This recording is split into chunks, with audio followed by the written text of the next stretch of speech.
One thing I know, in the future,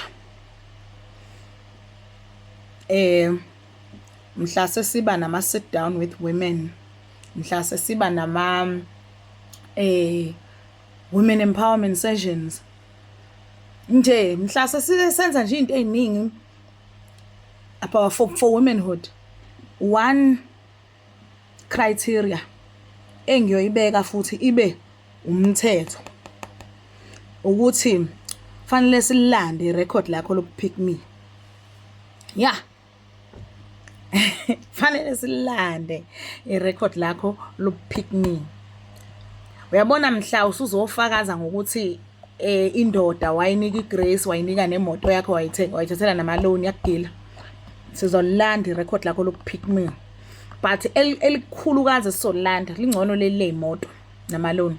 Elikhulukazi sizolanda ileli lokuthi how did you treat the women ayechitha nomyeni wakho. We wanna know. Sifuna ukwazi. We are very interested in that.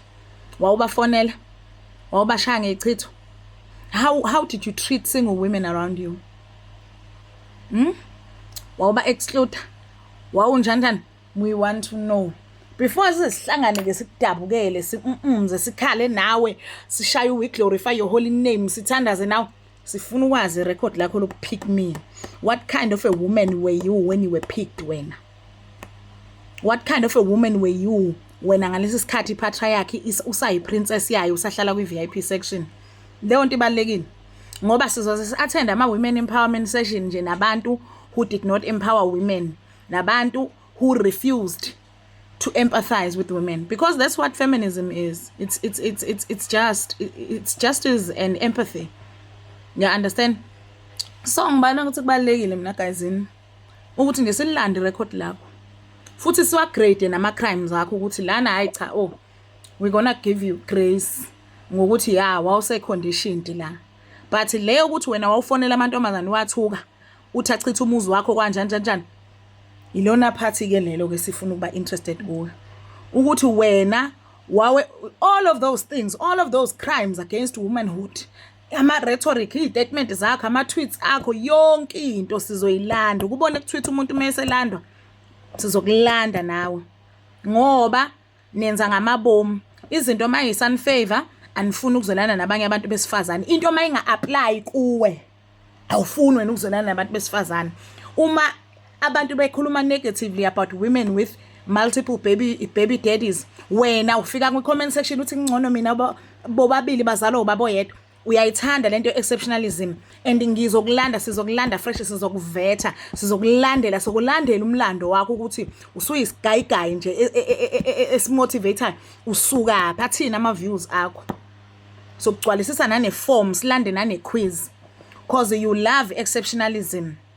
You can empathize without relating to his struggles somunye umuntu.